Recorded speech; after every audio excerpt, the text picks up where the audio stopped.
ஜெபம் செய்வோம். அன்பும் இரக்கமுள்ள பரலோக பிதாவே, மனமகிழ்ச்சியான அந்த வேலைக்காக நின்றோடு ஸ்தோத்திரிக்கிறோம். காலைதோறும் கிருபை புதிதாக இருக்கிறதுக்காக ஸ்தோத்திரம். அங்கும் இங்கும் வியாதிகளும் பலவீனங்களும் நோய்களும் விபத்துகளும் நாசமோசங்களும் பயங்கரங்களும் பரவி வந்தாலும் எங்களுக்கு அடைக்கலும் பலனும் ஆபத்து காலத்து அனுகூலமான துணையாக இருந்தவரே மக்கள் நன்றியோடு ஸ்தோத்திரிக்கிறோம். எபினேசரே மக்கள் நன்றி செலுத்துகிறோம். கணவன் மனைவி பிள்ளைகள் பெற்றோர்கள் உடன் பிறந்தவர்கள் தாத்தா பாட்டி வேலை ஊழியம் சுகவாழ்வு நாசியிலே சுவாசம் இருதய துடிப்பு ஜீரண உறுப்புகளின் இயக்கம் கால் நடக்கவும் கைகள் அசையவும் கண்கள் பார்க்கவும் நீர் கொடுக்குற எல்லா கிருபைகளுக்கும் ஸ்தோத்திரம். சொல்லுங்க, உங்களுக்கு நீங்க எதில் நன்றி செலுத்த முடியுமோ அதுக்கு எல்லாவற்றுக்கும் நன்றி செலுத்துங்க. இது நன்றி செலுத்துகிற நேரம். ஒவ்வொரு நாளும் காலையில் எழுந்தோடனே தேங்க்யூ லார்ட். யாராவது நமக்கு உதவி செய்தா நாம் சொல்ற முதல் வார்த்தை தேங்க்யூ. ஆண்டவர் எவ்வளவு நன்மை செய்திருக்கிறார். அவருக்கு ஜென்யூனா ஒரு 1 minute தேங்க்யூ லார்ட் என்று சொல்வதில் நம்ம குறைந்து போயிருக்கிறோம். நன்றி கெட்டவளாக இருக்கிறோம். இந்த ஒருவன் மாத்திரமே அப்படின்னு வேதம் சொல்லுகிறது. ஏன் நம்ம ஒருவர் கூட இல்லை. நன்றி சொல்லுவோமா? நீங்கள் பெற்றது எல்லாவற்றுக்காக நன்றி சொல்லுங்க. ஈவன் கர்த்தர் நல்ல ஐக்கியத்தை கொடுத்திருக்க இந்த ஜெப காலையில ஊழியத்தை கொடுத்திருக்கிறார். ஆண்டவருக்கு நன்றி. ஆண்டவரே உமக்கு ஸ்தோத்திரம். தேசத்துல தமிழகத்துல நாங்கள் வாழ்கிற கிருபை, சமாதானமாய் வாழ்கிற கிருபை, எந்தெந்த ஊர்ல நீங்க இருக்கீங்களோ அந்த இடத்துல நல்ல சுகமா வாழ்கிற கிருபை தந்திருக்கிறார். நன்றின்னு சொல்லுங்க. இயேசுவே நன்றி செலுத்து. நாளை மேல ஆசீர்வதித்தார். இயேசுவே நாமத்தில் ஜெபிக்கிறோம் பிதாவே, ஆமென். ஹல்லேலூயா. கர்த்தரை ஏகமாய் துதியுங்கள், அவர் நடத்தும் செயல்கள் எல்லாம் பார்த்தோரை துதியுங்கள். வல்லமையாய் கிரியை செய்யும் வல்லோரை துதியுங்கள். எல்லோரையும் ஏற்றுக்கொள்ளும் இயேசுவை துதியுங்கள். ராஜாதிராஜனாம் இயேசுராஜன் பூமியில் ஆட்சி செய்வார். அல்லேலூயா அல்லேலூயா. தேவனை துதியுங்கள். தேவ கிருபை என்றும் உள்ளதே, அவர் கிருபை என்றும் உள்ளதே. அவரை போற்றி துதித்து பாடி அல்லேலூயா என்றார் பரிப்போம். அவரை போற்றி துதித்து பாடி அல்லேலூயா என்றார் பரிப்போம். எந்த காலத்திலும் எந்த நேரத்திலும் நன்றியால் உம்மை நான் துதிப்பேன். இயேசுவே உம்மை நான் துதிப்பேன் துதிப்பேன். எந்த வேளையிலும் துதிப்பேன். இயேசுவே உம்மை நான் துதிப்பேன் துதிப்பேன். எந்த வேளையிலும் துதிப்பேன். வானிலும் நீரே பூவிலும் நீரே, வாதையில் நீரே என் பாதையில் நீரே. எந்த காலத்திலும் எந்த நேரத்திலும் நன்றியால் உம்மை நான் துதிப்பேன். இயேசுவே உம்மை நான் துதிப்பேன் துதிப்பேன். எந்த வேளையிலும் துதிப்பேன். இயேசுவே உம்மை நான் துதிப்பேன் துதிப்பேன். எந்த வேளையிலும் துதிப்பேன். கைகளை உயர்த்தி, ஆண்டவரே உங்க பிரச்சனை ஏதோ சொல்லுங்க. திருமணம் ஆகலைன்னா சொல்லுங்க. அவர் விசாரிக்கிறவரானபடினார். பிலிப்பியர் 4 உங்க கவலைகள் எல்லாம் அவர் மீது வைத்து விடுங்க, சொல்லிடுங்க. அவ உலகம் கொடுக்க கூடாது தேவ சமாதானம் உங்க இருதயத்தை சிந்தையும் காக்கும். குழந்தை இல்லையா? பெற பண்ணுகிறவராகிய நீர் பெற செய்யாமல் இருப்பீரோ? ஏசாயா 66:6 அவருக்கே சொல்லி காண்பீங்க. வேலை இல்லைன்னா எனக்கு வழியை உண்டு பண்ணுகிறவன் நீங்க, எனக்கு பாதை உண்டு பண்றவன் நீங்க, எனக்கான பதவியை கொடுக்கிறவன் நீங்க. தானியேலுக்கு கொடுத்தீங்களே, யோசேப்புக்கு கொடுத்தீங்களே, எனக்கு கொடுக்க மாட்டீங்களா? தாவீதுக்கு சிங்காசனத்தை கொடுத்தீங்களே, எனக்கு கொடுக்க மாட்டீங்களான்னு கேளுங்க. கண்ணீரோடு விதைக்கிறவன் கம்பீரத்தோட அறுப்பான். சரீரத்துல பாடுகள் வியாதிகள் இருந்த ஆண்டவரே தாவீதின் குமாரன் எனக்கு ரங்கும் என்று கதறுங்க. உங்கள் பாடுகள் எல்லாம், வியாதிகள் எல்லாம், நோய்கள் எல்லாம், வலிகள் எல்லாம் இயேசுவின் நாமத்துல, அது எலும்பு சம்பந்தமா இருக்கட்டும், அது இருதயம் சம்பந்தமாக இருக்கட்டும், நுரையீரல் சம்பந்தமாக இருக்கட்டும், சைனஸாக இருக்கட்டும், மூளையில இருக்கட்டும், அல்லது சிறுநீரகத்தில் இருக்கட்டும், கை கால்களில் இருக்கட்டும், இயேசுவேன் கூப்பிடுங்க, விடுதலை உண்டாகும். அவர் பெயரை கூப்பிடும் பொழுது அங்க விடுதலை. இப்பொழுது கூட யாரெல்லாம் கைகளை உயர்த்த, ஆண்டவரே என் வறுமை நீங்கி நான் கடனை அடைத்து நான் ஜீவனம் பண்ணணுமே, மீதம் வைத்து ஜீவனம் பண்ணணுமே, 5 அப்பம் 2 மீன் 5000 பேருக்கு போஷித்து 12 கோடியில் எடுத்தீங்களே, சாரிபாத் விதவின் வீட்டை பாதுகாத்தீங்களே, சுனமியால் குடும்பத்தின் வீட்டை பராமரிச்சிங்களே, குடும்பத்தை பராமரிங்க இயேசுவின் நாமத்தில் பிதாவே, ஆமென். இந்த நாளில ஆண்டவர் கொடுத்த வார்த்தை என்ன தெரியுங்களா? 1 சாமுவேல் 1ஆம் அதிகாரம் 17ஆம் வசனம். 1 சாமுவேல், 1 Samuel chapter 1 verse 17. அதற்கு ஏலி, சமாதானத்தோட போ, நீ இஸ்ரவேலின் தேவனிடத்தில் கேட்ட விண்ணப்பத்தின்படி அவர் உனக்கு கட்டளை இடுவாராக. ஆமென் சொல்லுங்க.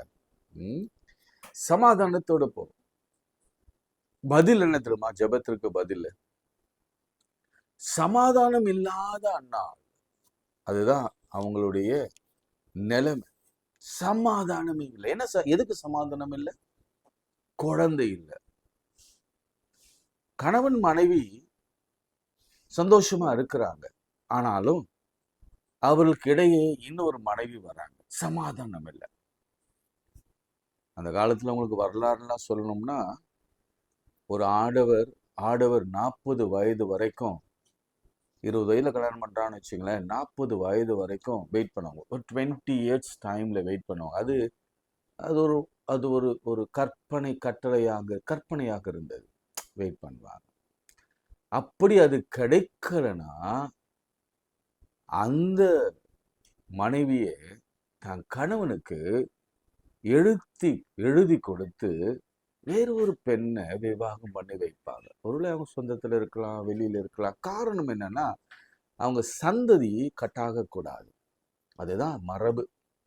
நான் இந்த காலத்துல அதோடு கூட முடிச்சு போட விரும்பல. அது தவறு, ரொம்ப பெரிய தவறு. குழந்தை இல்லையே என்பதற்காக இன்னொரு திருமணம் செய்வதெல்லாம் பயங்கர தவறு. ஏன்னா ஆண்டவர் நிச்சயம் குழந்தையை கொடுப்பார். ஏன்னா ஐசக்கு தான் மனைவி மலடி என்று அறிந்து ரொம்ப நாளாச்சு. அவங்க தான் ஐடியல் கப்பல். அவன் நினைச்சிருந்தா இன்னொரு கல்யாணம் பண்ணியிருக்கலாம். ஏன் ஆபிரகாம் அவங்க அப்பா சாராள் இருக்கும் பொழுதே கல்யாணம் பண்ணார் ஆகார்லாம் மரித்த பிறகு கேத்துரால கல்யாணம் பண்ணாரு. அவ்வளோ கிழவனுக்கே அநேக திருமணங்கள் நடந்தது, அநேக பிள்ளைகள் இருந்தது.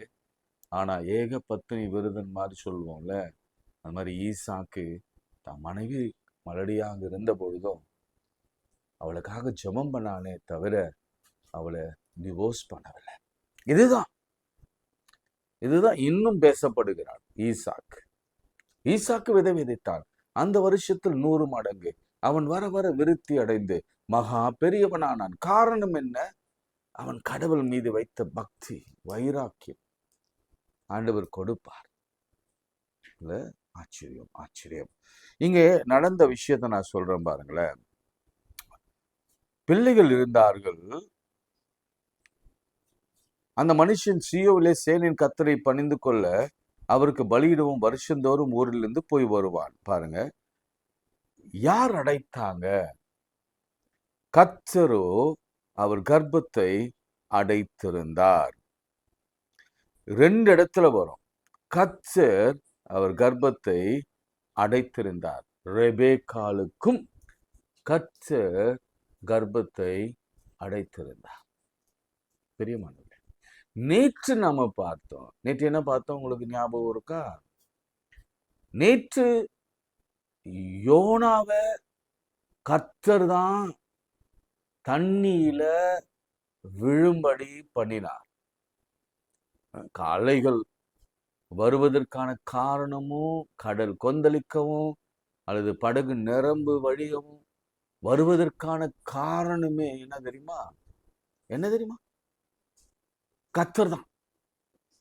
சில வேளையில கர்த்தர் அனுமதிப்பார். எதற்கு அனுமதிப்பார் என்று கேட்கக்கூடாது. ஏனென்றால் அவர் கர்த்தர், அவர் சர்வ வல்லவர். ஏன் அடைச்சார்? கேட்கக்கூடாது. ஏன் செங்கடல்? கேட்கக்கூடாது. ஏன் கோலியாத்? கேட்கக்கூடாது. ஏன் டிரான்ஸ்பர்? கேட்கக்கூடாது. ஏன் வியாதி? கேட்கக்கூடாது. ஏன் மரணம்? கேட்கக்கூடாது. ஏன் வறுமை? கேட்கக்கூடாது. அதுல கர்த்தர் செய்தா அவரை நம்ம கேட்கவே முடியாது. கேட்பதற்கு நமக்கு அருகதை இல்லை. ஏதாவது ஒரு மாஸ்டர் பிளான் இல்லாம அவர் நிச்சயம் எதையும் செய்ய மாட்டார். 2 முறை வருது. கர்த்தரோ அவர் கர்ப்பத்தை அடைத்திருந்தார்.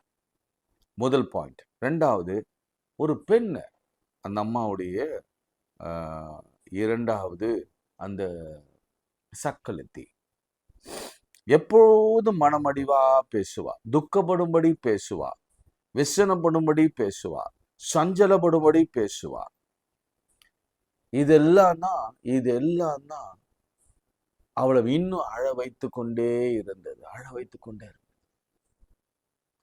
என்ன சொல்லுவா? எப்ப பார்த்தாலும் மாலடி, எப்ப பார்த்தாலும் குழந்தை இல்லை, எப்ப பார்த்தாலும் நீ தகுதி இல்லை. வாழ்க்கையின் ஓரத்திற்கே போகிற அளவுக்கு சஞ்சலப்படுத்தி கொண்டே இருந்தார். அவங்க ஹஸ்பண்ட போய் இவ கேட்கிறா, முறையிடுறா, பிரோஜனம் இல்லை. அதான் நாசியிலே சுவாசமுள்ள மனுஷனை நம்புவதை காட்டிலும் கர்த்தர் மேலே பற்றுதலா இருப்பதே நலம். ராங் பர்சன் கிட்ட போய் கேட்கிறான். அதுக்கு அவன் ரொம்ப தெளிவான பதில் சொல்றான். நான் என்ன கர்த்தரா? வாசிக்கலாம். அவர் சொல்ற, நீ ஏன் அழுகிற, ஏன் சஞ்சலப்படுகிற, 10 குமாரனை பார்க்கலும் நான் அதிகம் அல்லவா என்று சொல்லி அவன் சொல்லுகிறான். அது மாதிரி அவர் சொல்லும் பொழுது அப்பொழுது கர்த்தரிடத்துல போய் மனம் கசந்து அழுது விண்ணப்பம் பண்ணினார். அல்லேலூயா. இங்க பேட்டர்ன் ஆஃப் ஜெபம் என்ன தெரியுமா? மனம் கசந்து அழுது விண்ணப்பம் பண்ணினார். நல்ல கவனிங்க. Different type of prayers are there. சஞ்சலத்தை ஊற்றி விடுகிற ஒரு ப்ரேயர் இது. மன கிளேசமுள்ள ஒரு பெண் தன்னுடைய கர்த்தருடைய சந்நிதியிலேயே தன் இருதயத்தை ஊற்றியவர். இருதயத்துல ஒரு ஜெபம் நடக்குது. சில நேரங்கள் நம்மளால் வாய் பேச முடியாது. வாய் மௌனமாயிடும். நம்ம என்ன கேட்கறதுன்னு தெரியாது. அதனாலதான் ஏலி சொல்றாரு, என்னடா இந்த பொண்ணு என்னமோ பெணாத்துறாங்க, ஆனா எதுவும் வாயிலிருந்து வார்த்தை வர மாட்டேங்குது.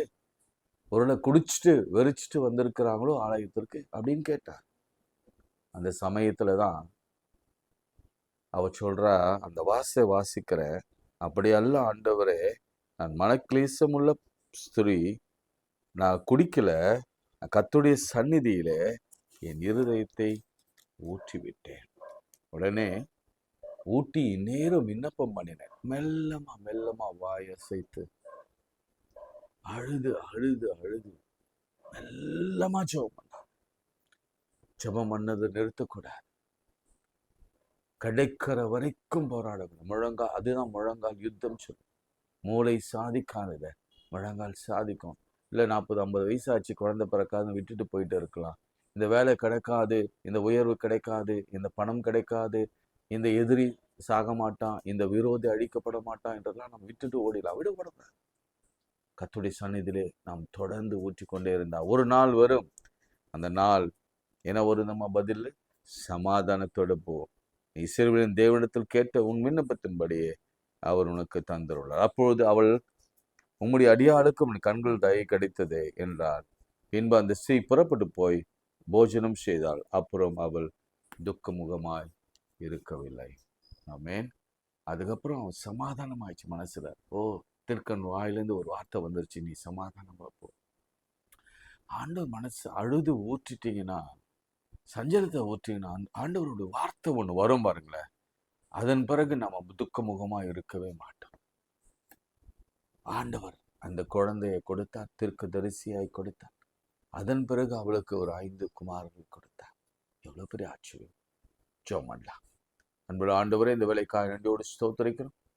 பேசி நம்முடைய வார்த்தைக்காய் ஸ்தோத்திரம். அசாதாரணமான காரியங்களை கொடுப்பதற்காக சில நேரங்களை தாமதப்படுத்துகிறேன். அந்த தாமதத்துக்கு காரணம் இருக்கிறது. ஒரு நல்லதை கொடுக்கும்படியா, உன்னை நல்ல பொக்கிஷசாலை திறந்து நல்லதை கொடுக்கும்படியா இந்த பிள்ளைகளுக்கு தாமதப்படுத்துகிறேன். கர்த்தருக்கு காத்திரு, அப்பொழுது நீ புதுபலன் அடைந்து கழுகுகளை போல சற்று எடுத்து எழும்புவாய். நீ ஓடினாலும் இளைப்படையாய், நடந்தாலும் சோர்ந்துப்பா. இன்னைக்கு பிள்ளைகள் என்னென்ன கேட்கிறாங்களோ, பேச முடியல, அழுறாங்க, இருதயத்துல சிந்திக்கிறாங்க, அவங்க மனசுல பேசுறாங்க, அதுக்கு எல்லாத்துக்கும் பதில் கொடுங்க. இயேசுவின் நாமத்தில் ஜெபிக்கிறோம் பிதாவே, ஆமென். நமது ஆண்டவராகிய இயேசு கிறிஸ்துவின் கிருபை, பிதாவாகிய தேவனுடைய அன்பு, பரிசுத்தாவின் ஐக்கியம் நம் அனைவரோடும் மீண்டும் சதாக்கள் நிறைந்திருப்பதாக. ஆமென். God bless you.